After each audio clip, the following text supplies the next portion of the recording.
What is up, everybody? Welcome back to the channel. You know where we're at.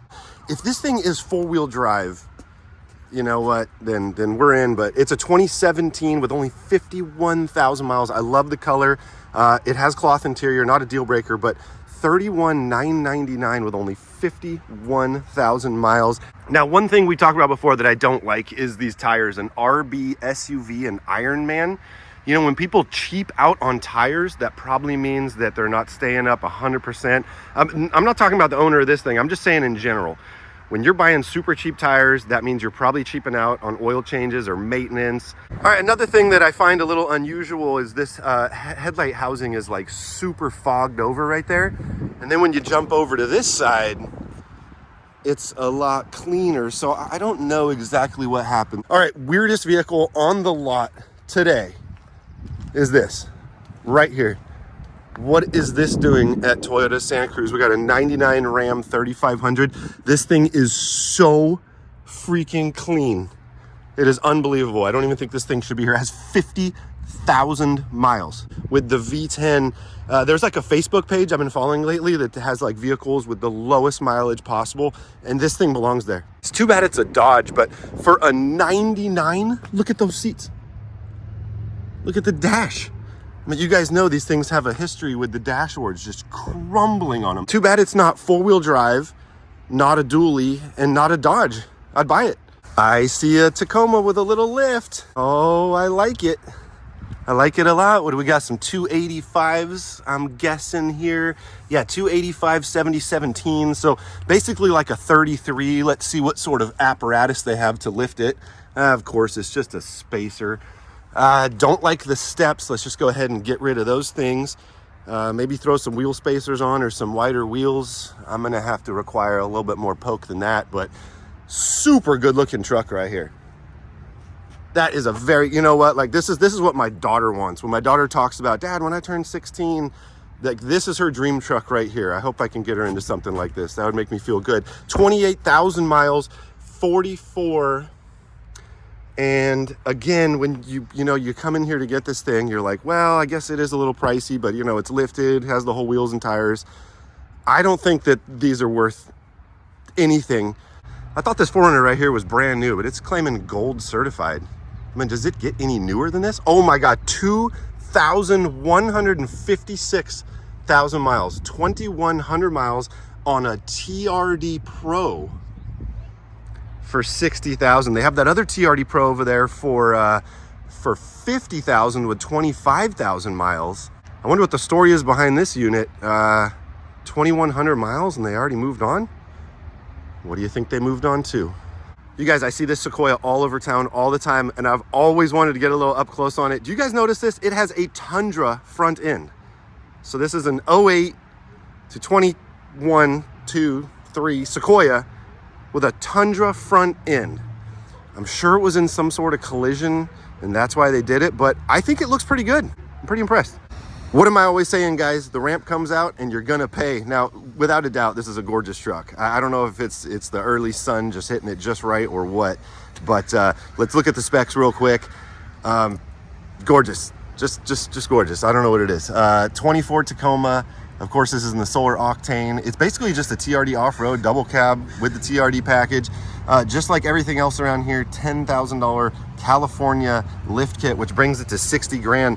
And we were looking at that one the other day that was 60,000, but I don't know why. Maybe it's the methods.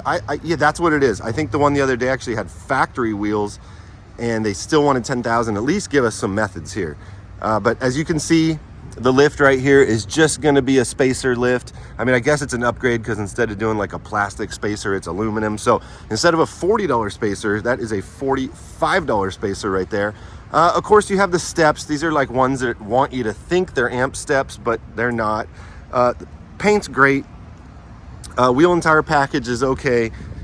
Absolutely beautiful truck right here. And they got the suspension shot just looking good. You know what's funny is if you took it and just took the ramp and just laid it on the ground, I'd be like, oh, boring. I think that's what it is. I think it's just because it's hitting that suspension shot. Let's do one quick honorable mention over here. Good looking truck, gold certified. This is a 23 with 24,000 miles for 45. It's got some methods. Got the BFG all-terrains. Isn't that a trip? 23, 24, and it's like a world of difference. So 45 for that 23 or 60 for this bad boy right here. There is no doubt in my mind that that one, although is a Tacoma and is a wonderful truck, for $15,000 more, we're going with this big dog. All right, and we're back at Toyota Fanatics HQ, and it was just a few weeks ago we did a video over in San Jose, and I was kind of talking bad about that 24 400 and the solar octane, but I got to tell you what, that new Tacoma in the solar octane, if I had more money, I would buy that thing in a heartbeat, but we do not have those kind of fundage right now at Toyota Fanatics, so we're stuck with this OG Sequoia. And do you guys notice it looks a little different? You notice anything's just a little unusual about it, except for this Red Bull sitting right here. Now, believe it or not, Miss Fanatic is the Red Bull drinker of the house. And I just found this ice cold Red Bull. You guys know I only drink these things when we're doing vids. And I just found that thing in the fridge right now. I want to drink it because it's what we need right now, but I'm afraid she's going to get mad. So let's take the physical challenge. We'll see if she even notices that this thing's gone. We'll see. It's a gamble. All right, that's the stuff. Anyways, if you're going to drive a 17-year-old vehicle like this Sequoia right here, if I'm doing my math right, then you're going to have to be a responsible old Toyota owner. And even though this thing only has 126,000 miles, I have been noticing that front suspension's a little rattly, not as tight as she once was. So we did the ball joints yesterday, the lower ball joints, and it is a world of difference. I can't even believe I didn't do this a while back. So everything appears to be normal, right? And then you bring it around here, and that's where things go bad. We've had wheel spacers on this vehicle for probably 35,000 miles with absolutely zero issues. But these are the wrong offset. I got these back when Miss Fanatic owned this vehicle. I didn't do my research. I didn't care. I just wanted to get some wheels and tires for her.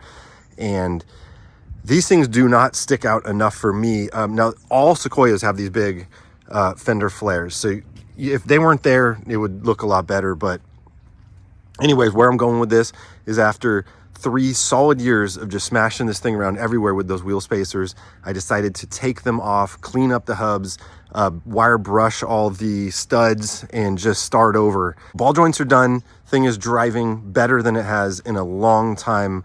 The wheel spacers need to go back on. There's no doubt about that. But I'm thinking about just jumping to a whole new set of wheels and tires. And the wheel that I want is the TRD PRO wheel, but in a 20-inch variety. I've only seen one set out in the wild, and it looks super good.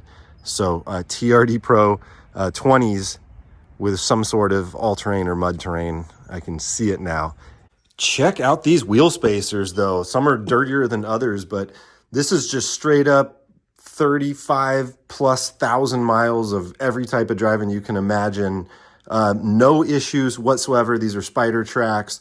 I can't say enough good things about these wheel spacers, except this probably shows my age, but just driving today, I drove for a while, went on the freeway, did a bunch of driving without the wheel spacers, and I noticed that it's a lot easier to turn, it's less strain on the steering, and we're only talking like a small spacer on a pretty lightweight wheel and tire setup. So anybody out there running like 14 wides with wheel spacers, oh, you can just say goodbye to your wheel bearings and ball joints like right now. But in typical Toyota Fanatics fashion, everything we do around here, we try to keep clean and organized. I don't know, it's just my OCD, but I'm gonna clean these things up. But I got some orange thread locker yesterday. We used red before, and I'm pretty sure you're supposed to use red. But when I was reading on all these forums yesterday, half the people are saying they don't even use them. They're saying use good wheel spacers and you torque them correctly. You don't even need to mess with that. So we're just gonna go mid and do some orange. Yeah, let's clean these things up.